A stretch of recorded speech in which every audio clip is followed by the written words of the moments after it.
Более 15 лет назад энергостроители установили в сквере поселка Серебряный Бор памятный знак.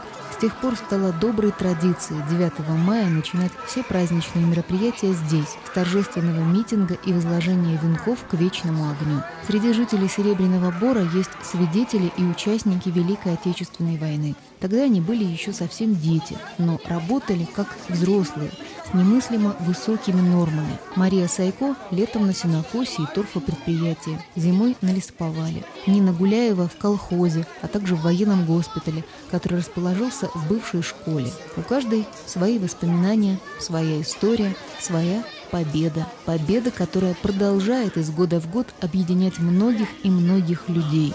Этот праздник готовился, что называется, всем миром. Организатором выступила администрация Серебряного Бора, а всестороннюю помощь в подготовке торжеств оказали предприятия и учреждения поселка. Уважаемые жители поселка Серебряный Бор, уважаемые ветераны Великой Отечественной войны, труженики тыла, участники локальных войн.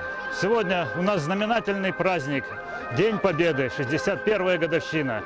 61 год назад, в ночь с 8 на 9 мая 1945 года закончилась самая кровопролитная за все времена Великая Отечественная война.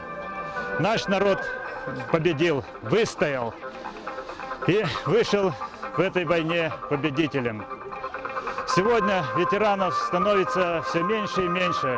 Время и раны берут свое.